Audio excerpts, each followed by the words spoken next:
Yeah, I wanted to reach you earlier before we got this far into the return of life, so to speak, after our 2.5 year, I call it intermission. Yeah, I Uh, hear you. and I have 6 questions to ask you that will Mhm. let me know, let us know how we felt about that big intermission. So here's the first question.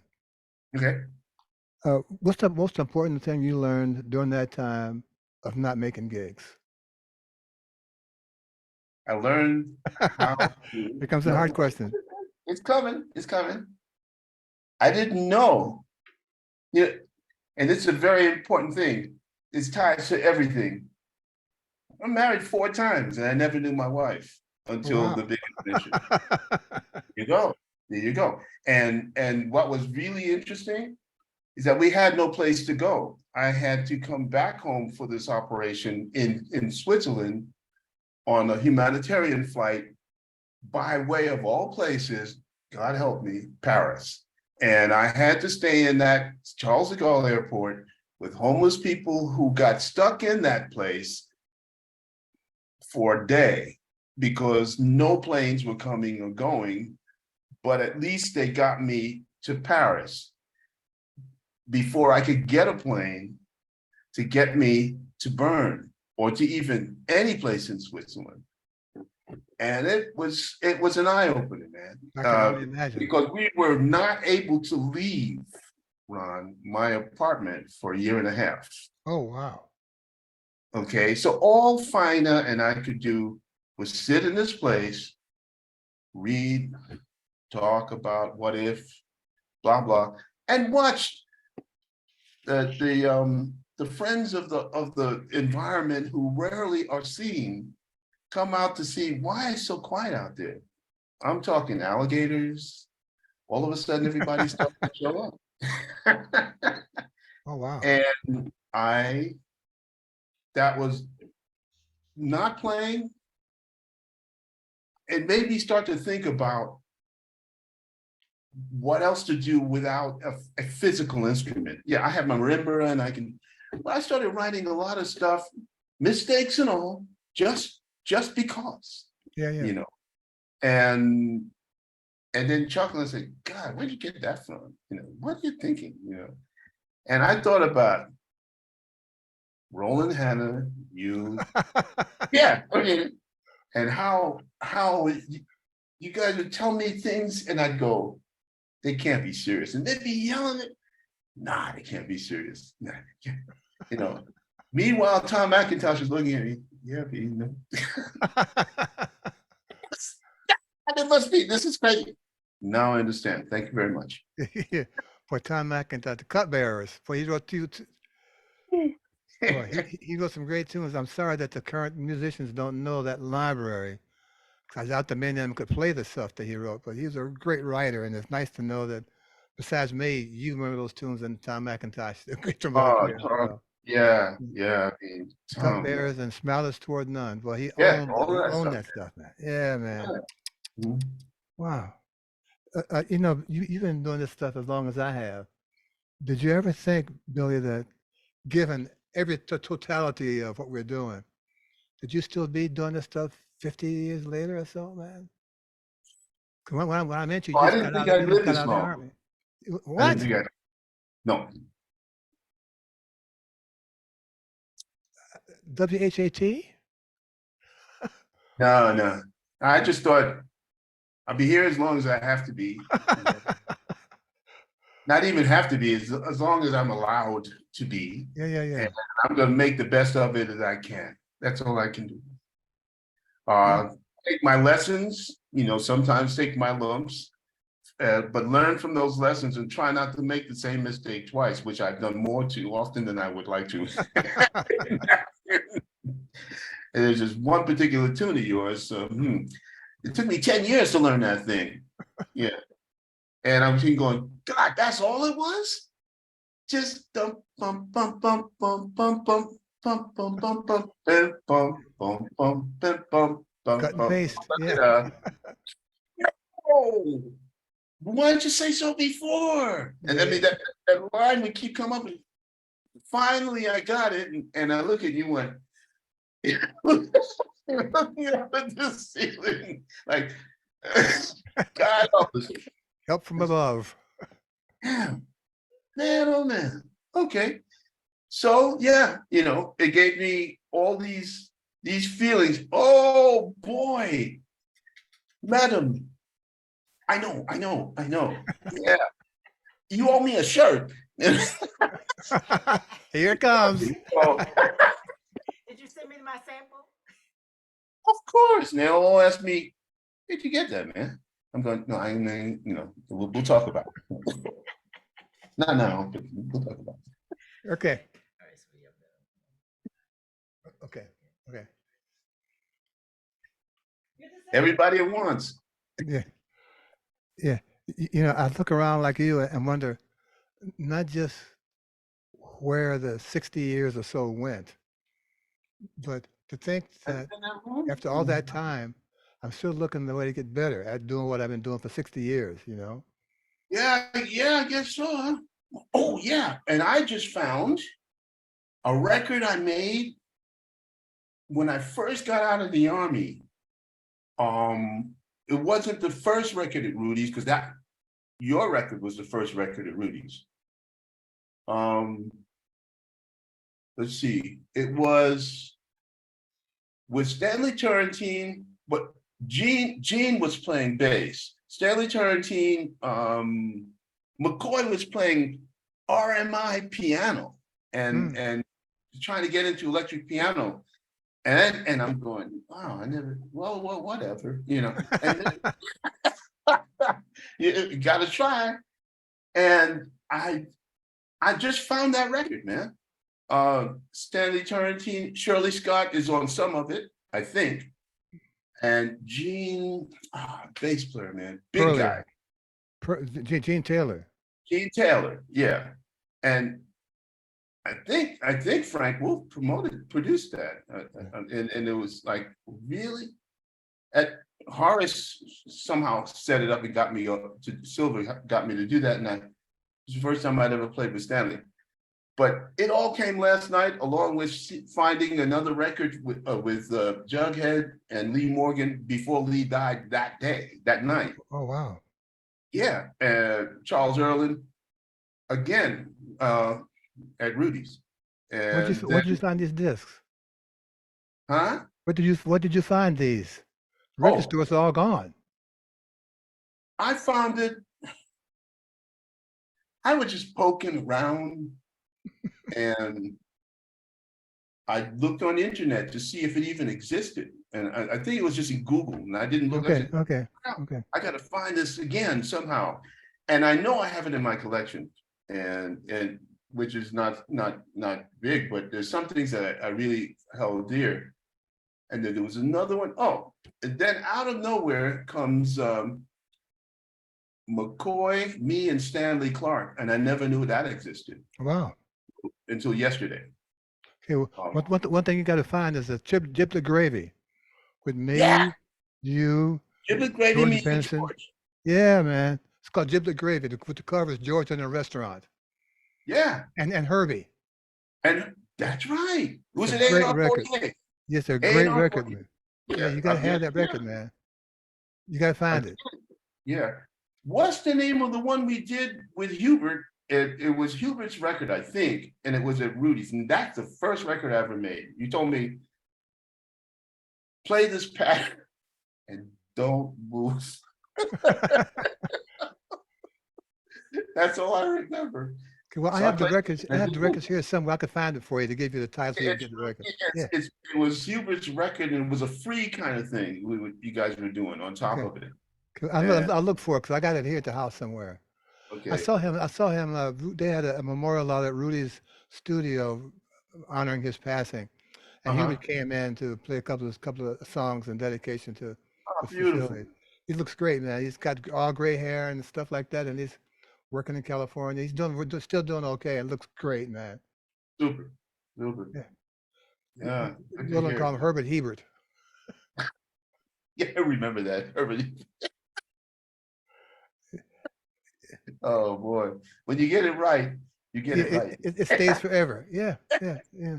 You know, if you had a choice, knowing what you have done for the past 50 years or so, or whatever it is, Mhm. would you do that again? Would you re-enlist in that? I would. I would. Why? Because it makes up my personality, makes up who I am now, which I'm happy with. Yes, because I don't have a choice. So I might as well just do what I do, based, especially one step ahead, because I know if I have to do it again, I know exactly what I'm going to do. You know? So And that's it'll good. probably be the same thing. So yeah, right. Stick with what works, You know, or not. my other question that got the most response from the people who I talked to, you and Pat and Herbie, a couple other guys, uh, we always talk about feelings in the music, Mhm. and certain things that make an impression because the feeling that you got from that event, that record, that chorus, that gig, has Mhm. stayed with you through all these other events that took place. Mhm. Can you look back in those times, starting from now back to 50 years or so ago, inclusive, and can you think of uh, three three events that are so present in your event today that you see them right here?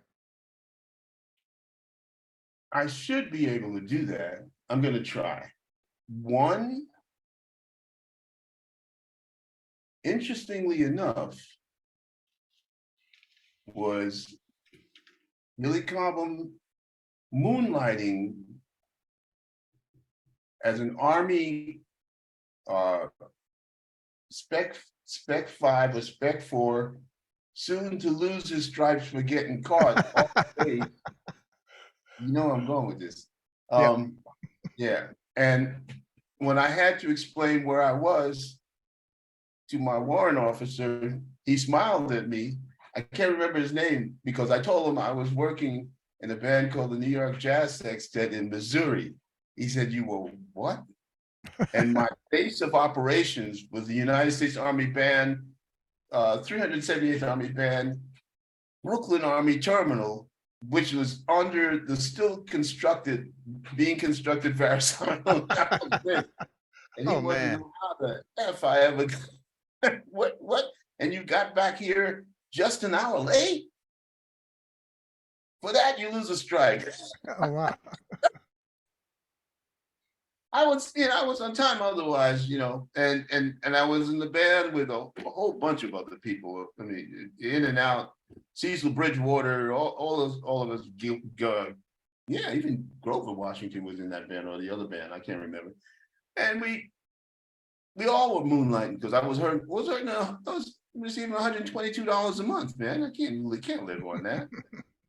I think we did a gig, and I think I got paid $300 for the day. I'm like, get out of here. Yeah. There's something Gold. in this. You got a gold mine there. Yeah. Yeah, this is what it's all about, So maybe I ought to do this again. And the MPs came to get me. Said, yeah, we need to think about this. But that's one. The other one was watching as like a fly on the wall. I can't remember what studio it was Milestone, and we were doing Jack Johnson. And it was just supposed to be something for soundtrack. I didn't even know the name of it at the time. I didn't know what we were doing the music for. And what we ended up doing in waiting for Miles to finish his meeting with Teal in the control room. Well, John McLaughlin got this very kind of way of laying a groove. He was not doing nothing. It was just sort of noodling. And it started to feel real good. And Michael Henderson just started thumpty, thumpty, thumpty, thumpty. It's just a shuffle, but something to do. Miles had said, when I go inside, don't play. And next thing I know, my hands started moving. And I started just sort of moving because it couldn't have been more than 2-3 minutes. But yeah, it was too long for the young people. And so we just started and just smiling. And he came back and said, I told you not to play. It's okay, we stopped.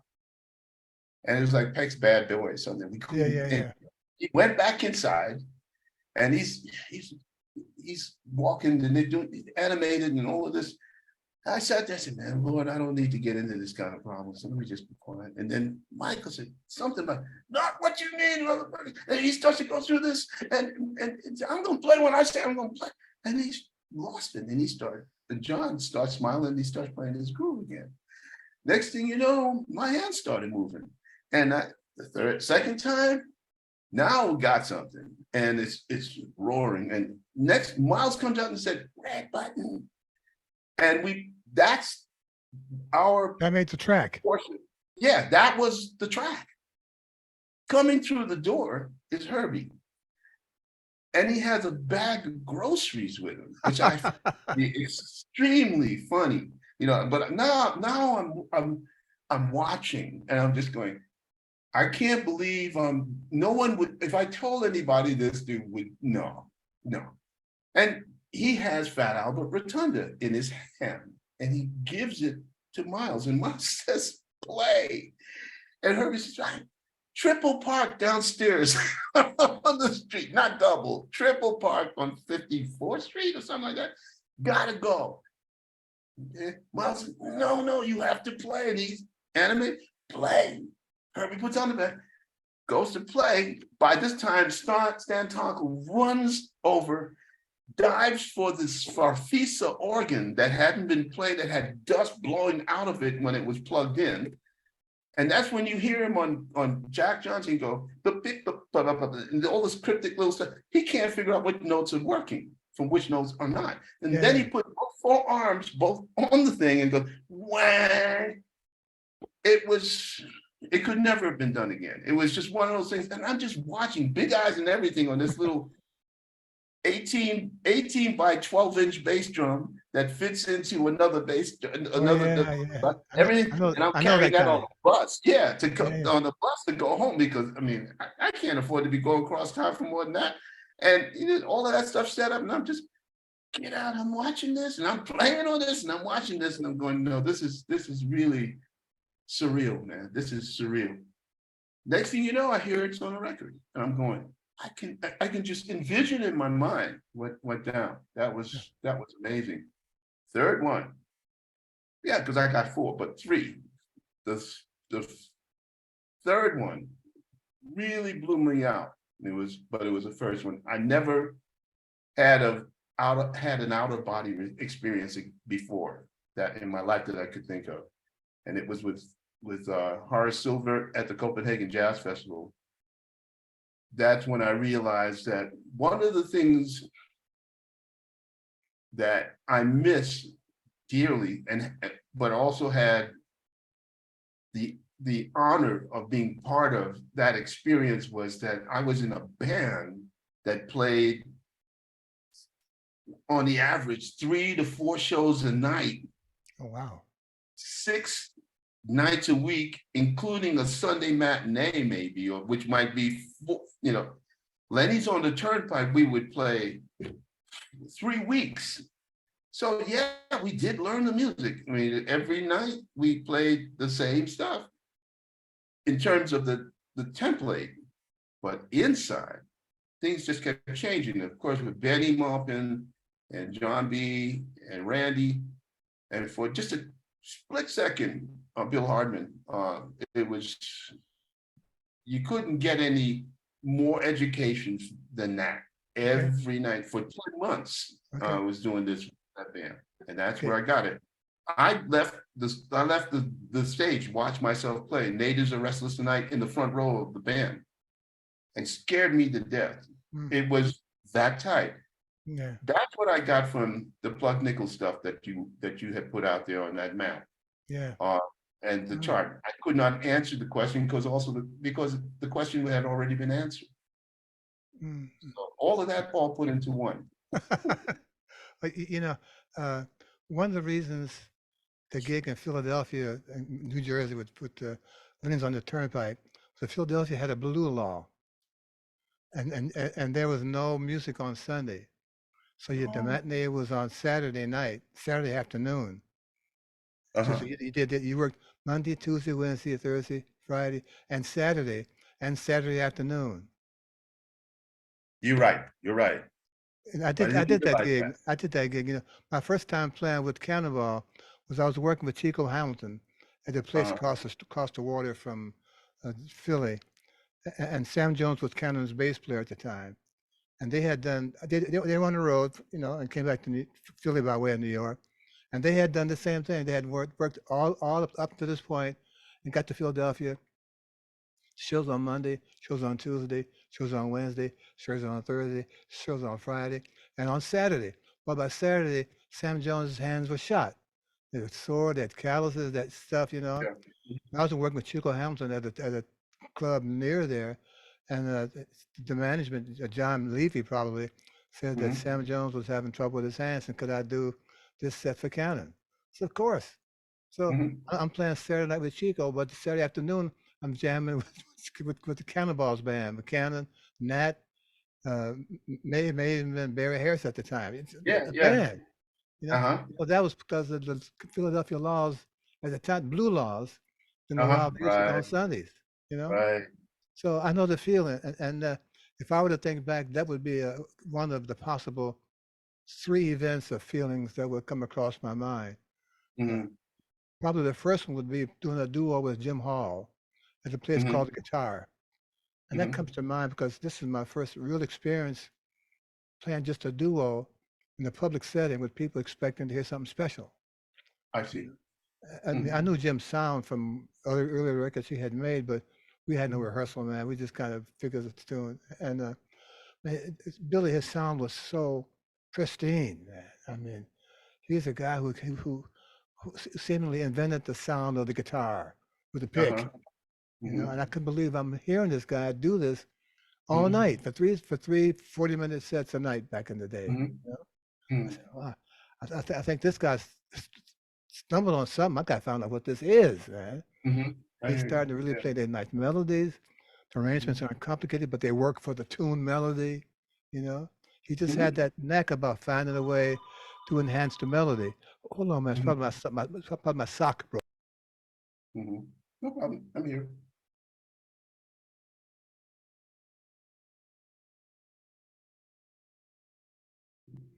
Uh, my second would be going back. I'm on the gig with Miles and Herbie and I think Wayne and Tony. We're doing something that Style by Starlight. One of the standard tunes. You know, Autumn Leaves. Uh-huh. And that was the first tune opening up most concerts, most gigs with us.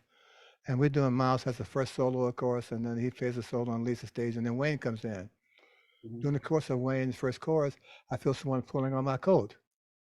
You know, I thought the management or some fan, and the turnaround is Miles.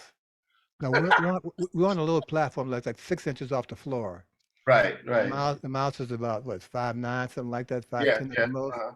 And I'm 6'4", and I'm already over him. Now I'm not 6 inches Yeah. more. So he's Right. pulling on my coat.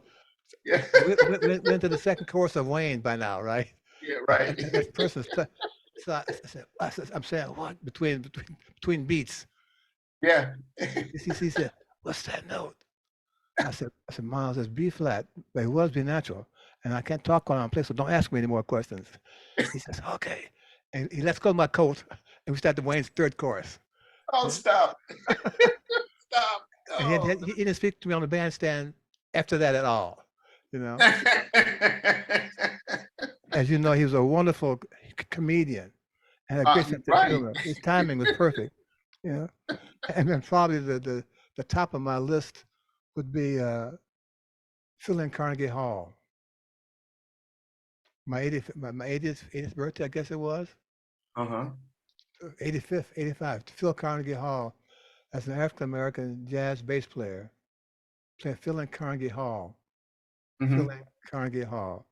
That's an Mhm. amazing feeling to know that the fan base in New York, the fan base that comes to New York, would Mhm. fill that kind of major classical hall Uh-huh. for a jazz concert headed by a bass player.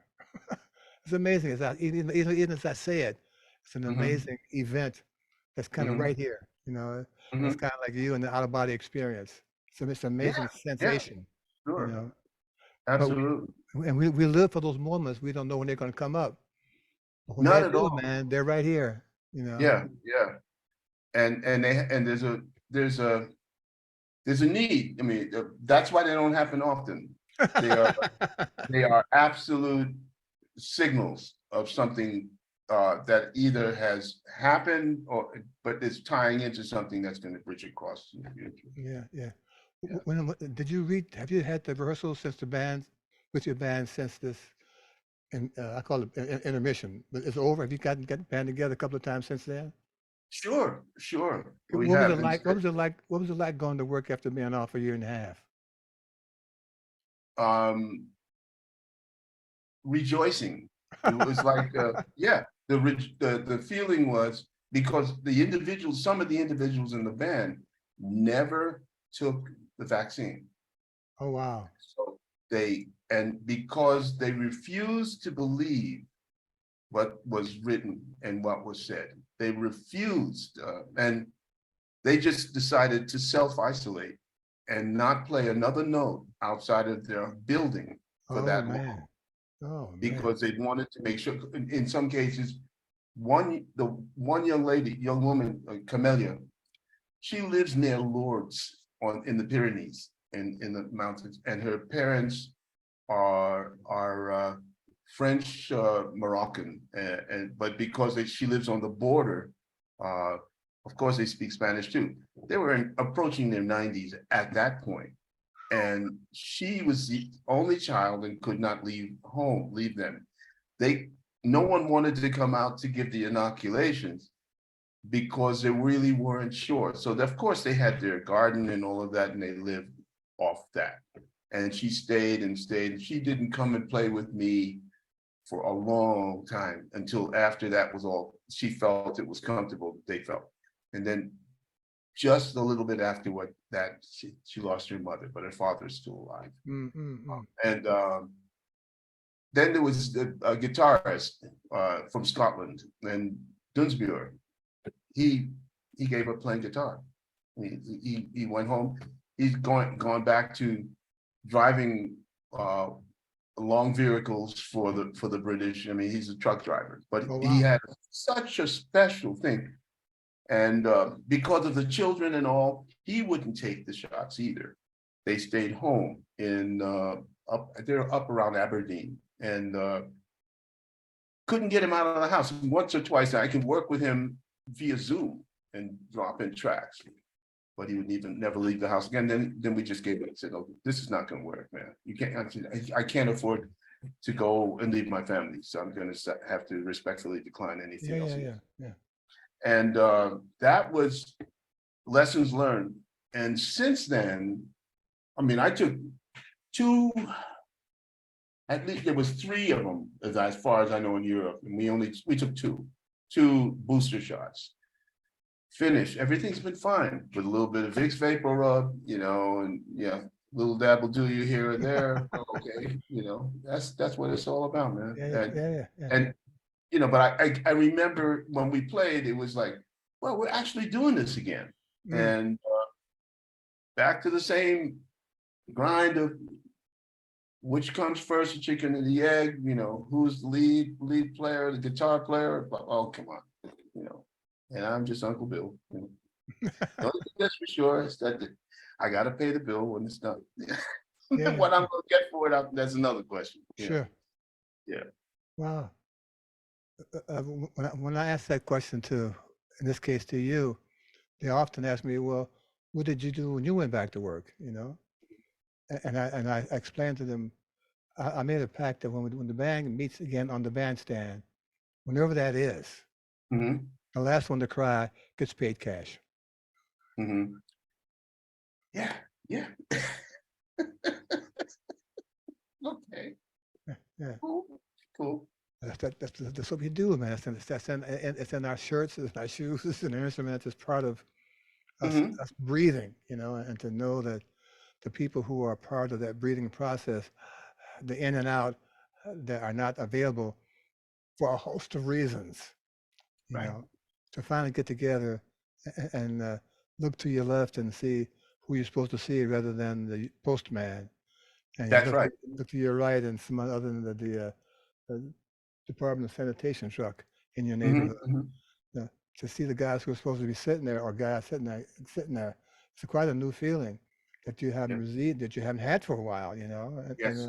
I said, okay, man, when we get to this spot called the bandstand, whoever cries last, get paid cash. Let's get that started, you know. And it's quite an emotional relief and release as a band leader, as my friends, to know that all is well despite this year and a half of intermission or whatever it ultimately turns out to be, you know. I believe I so. miss those I guys. mean, I agree. I concur for sure. The thing for me is that we never got that all of the antics that we go through. I miss, you know, either this chord change or that chord change, and you know, all this kind of stuff. You know, I used to go, God, man, can I get away from this? You know. Finally, we come back together and said, "Wow, it's nice to hear that again." You know, how do you interpret this? I said, "This is good. We're back. This is it. You know, done. I'm happy with that. Everything else. All present unaccounted for. There you go. There you go. Yeah. What's your travel schedule looking like now that the world is opening up a little bit at a time? Well, what I chose background. Yeah, I chose to take festivals on the weekend. I chose to work hard to work less clubs unless I could be in the same place for more than a few days, and I could live comfortably in a manner that I feel comfortable with. Okay, so right now, summer, we did a festival outside of Berlin, just one, and just got there the day before, played it the next day, came home. That's it. How big is your band now? We are 5. I have 2 keyboard players, bass player, and guitars. Okay, and same kids. We'll do that the following. Tomorrow we go to Hamburg, and there's a place called Zappanau, which is it's an open air festival. Yeah, about 100 miles outside or something like 100 kilometers or and they'll take us over there. We play it, and then I come home. That's Zappanau. We go on Friday, Saturday. We play the date. We're home on Sunday in the morning. And so these are 1.5 hour flights here or there. But the following week we go to the Caribbean, to one of the islands there for a festival. And that'll be again just one day, but I chose to take a couple of days in advance to figure out which end is up. I find it very difficult. Even when I go home to Panama, I don't know where I am for a while. It's so different than what's here in Europe. So I decided to take that course, get there so I can do at least as best I can.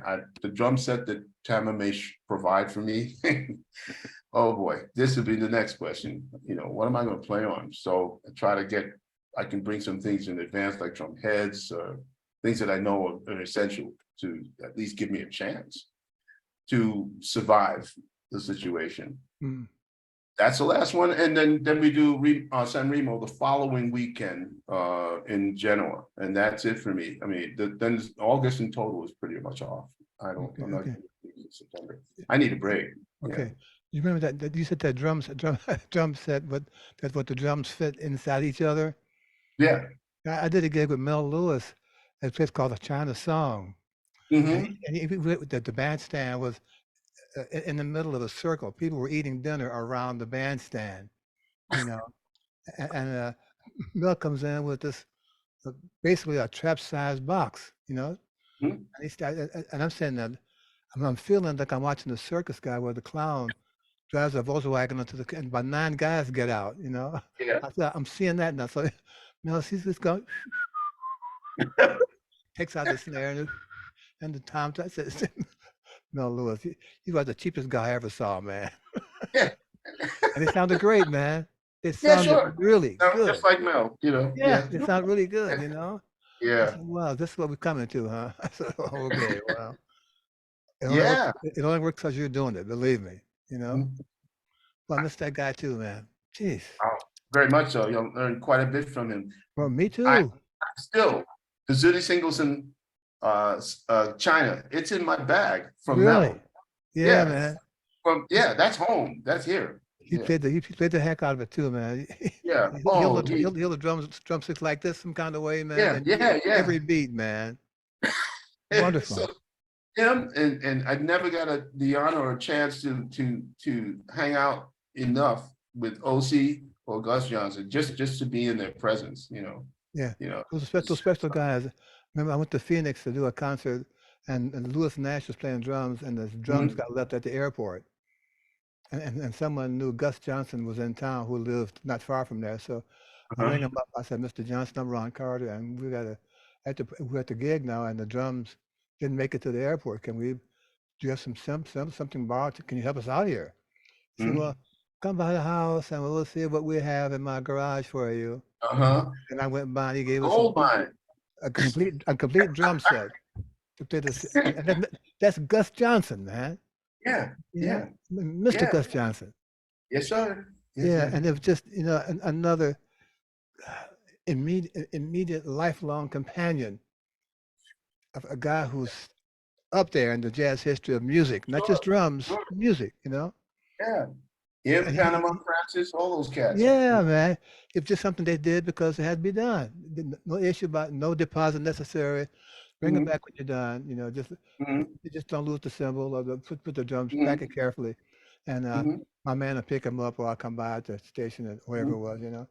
Just that kind of camaraderie that those guys Yes, developed that they don't mind sharing, and being off a year and a half and starting to finally get back on the scene. I'm not sure that the younger bunch of guys have had the need to or incidentally experienced that kind of sharing of feelings and equipment agreed. at all. Because, yeah, and the reason is that they don't know why they should have to, because Okay. they do not know the history. They don't even want to look forget a book, now you got an iPad. Forget that costs too much money, all of that stuff. So why? We'll just make it go the way we got it, Yeah, and yeah, that yeah, is not it. No, yeah, no. yeah. And, These are and I, some things I have no yeah, control over. yeah, I had done some commercial dates with those guys, the Coca-Cola, whatever the product was. Mhm. Man, just the air they brought to the room just because of their presence. And back in the day, there would be only like two African American, two people of color in an orchestra of 45 pieces, you know, Yes, and yes, they handled it with such class and such feeling. yeah. It's just amazing back in the day that they were carrying the flag that they didn't mind carrying because they had to get this done. And the It- impression they left, it just made it easier for guys like me and you to get mhm, into that mhm. scene without having Yes, I mean, to go just through. John Charles, by the way, I don't know if you knew who John Charles was. Yes. Okay, little John Charles was in my army band with me and Grover and all these guys. And Ray Charles was his father Oh, of the Ray wow. Charles singers. And so that meant Bobby Rosengarten was smack in the middle of all of this. And I know him very one of well. my important contractors for the little time that I did jingles and all, Bobby was right there. He said, don't mess up, do Yeah. this, do Yeah. that. Him and Brady, were really Yeah. important. The Bob Rodenka, he was known for taking 2 dates at one time in an Yes, opposing studio. I said, no wonder you got a Rolls Royce downstairs. there you go. There you Yeah. go. Yeah. Man, but the whole thing was that he was a full package. He brought all of that stuff. If you needed a mallet player, you had him. Yeah. Yeah. It was a great model. And for Mhm. me at Music and Art, back in those days, I mean, one of my closest friends was a guy named Jim Cummins who worked for the Post and as a photographer. He was an artist, but he was at M&A and played drums a little bit, but primarily he was a painter. Okay. One of the best, Long Island Press and all of this kind of stuff, Jones. He was a contributing photographer for many years, got his gold watch on it, and every time I see him, we talk about those days, and he has a lot of pictures of M&A. He has a picture, he showed me a picture, I hope he still has it, a monk going into music and art. Yeah, and it was just one of many, you know, him, because he's part of the group with Jimmy Owens and Larry Willis. All of us were in school Yeah, together. yeah. Yeah. And yeah, man, he's still on Facebook, has a Oh, lot wow. of stuff, Mm. shooting, he's helping me with my archives, because I'm supposed to do something for, of all people, Kodak. Up Wow. in yeah, for Rochester, William Snyder's, wants me to, he's, one of the people up there at the school at Rochester, and so I'm gonna do a show as soon as I can get my act together, with your wonderful faces in the middle of it, and Mm. we'll see how far we go. Just to, the relationship is now, where I'm going is, got to design an idea for visuals and sonic, and the stills, I have to the music has to represent the stills. So depending on, it's like Pig Lights from Fillmore East, Yeah, where yeah. they used, yeah. So all the stuff is coming, except that instead of it being haphazard in colors and people on LSD, it's like Yeah, wow. Yeah. photos and a history and a story that goes across, and then carry that package around, or send the visual package ahead, set it up, show to sell, but have a series being shown behind the band Got as it. we. Yeah. It's coming along nicely. Okay. Hey, have you ever seen a Polaroid camera 20 by 24 pictures? 20 by In 24. terms of the size, Yeah. that would have to be up on a tripod, man. It had to be pretty heavy too. I did a film shoot about 2 months ago of a lady who has a show showing her 20 by 24 inch Polaroids that's coming to the Beacon Theater next weekend. I can Wow, send it to you. And she's taking pictures of me and Quintel. beautiful. Great shots, man. But that's one-on-one. That's like that. Yeah. The clarity really is it's unbelievable, I'll man. say, yeah. It's this. Wonder Yeah, have to it's wait, 20 by 24, man. Yeah. how much Huge. time would that take to just develop? It developed, man, in 3 minutes, Billy. Really? Yes. Now I need to know the ISO. I need to go to get my book. Yeah, Yeah. man. Yeah. What? Yeah. Oh, okay. I'll send you the brochure when you get to the showing is at the Beacon Theater, the 22nd. So I'll go, but I want to go to see what they found it used, and I'll get you the brochure and send it to you so you can see what it looks. Oh, I'd love to. That's 20 cool. inches, 20 inches by 24 inches, man. And the picture develops in less than 5 minutes. I'm telling you, man. Wonder what kind of soup they were, because it's inside the thing. It's Yes. already, Yeah, and then somebody just slide it down. and you peel it off. Or what? Billy, I'm telling you, man. I'm thinking, I'm just thinking. Yeah. Wow. Okay. Yeah, I'll send you the brochure and you can see what they look. It's incredible, man. I'm telling you. Just Yeah. the clarity, the detail, Uh-huh. you know. You in a little box, little shaped lighting and stuff, man. And yeah, just a regular setup, only the camera is taking these shots in Polaroid fashion, 20 inches by 24 inches. I'm just trying to find my How big that is. No, it's not jazz life. It's gotta be bigger than that. I'll say, wow. Okay.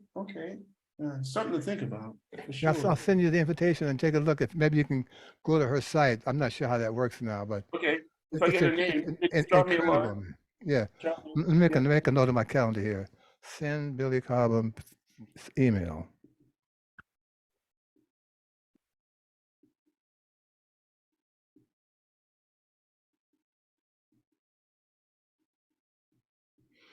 Okay. Well, one last question, and we'll call it a day. But sure, good to see you and know you're getting around. That you're getting around. Here. Around.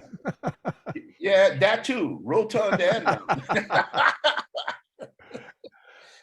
Excuse me. Is there any answer you've given me that you'd like to change? Oh, no. Okay, works for me. That trouble, I don't need. No, no. You either take, you walk the walk or you don't, that's what it's all about.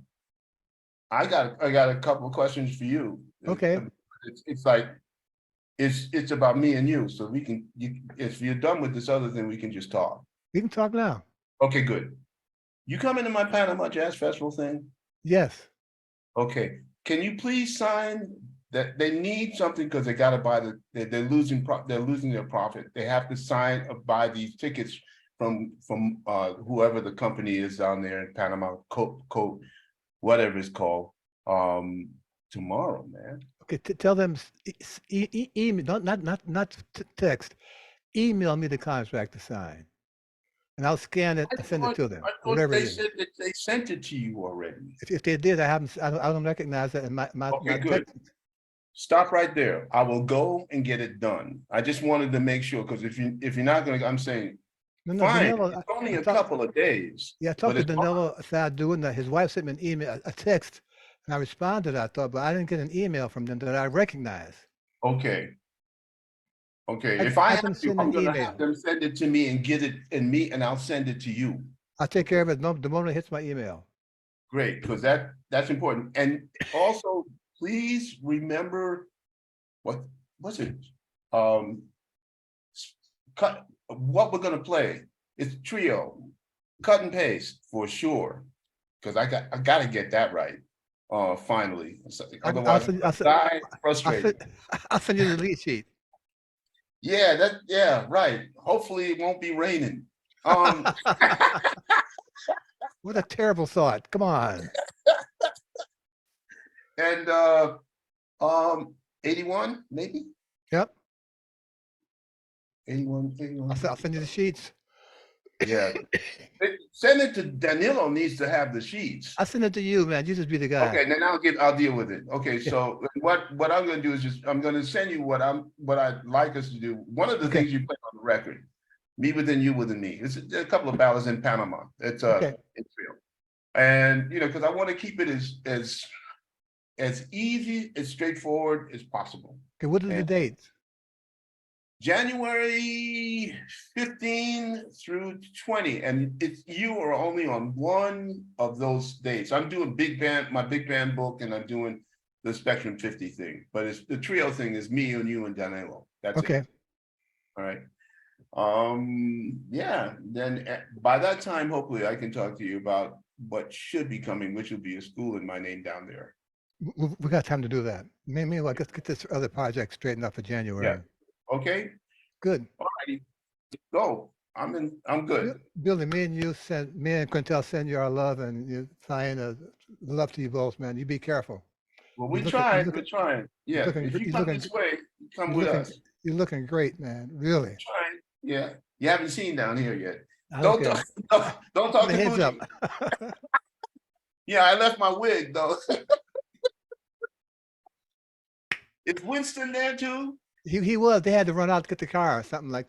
Oh, Lord. Billy, he's right here. Yeah. Oh man. Yeah. You talking Dr. J? Yeah, maybe. all over. He's huge. Big hair. Yeah.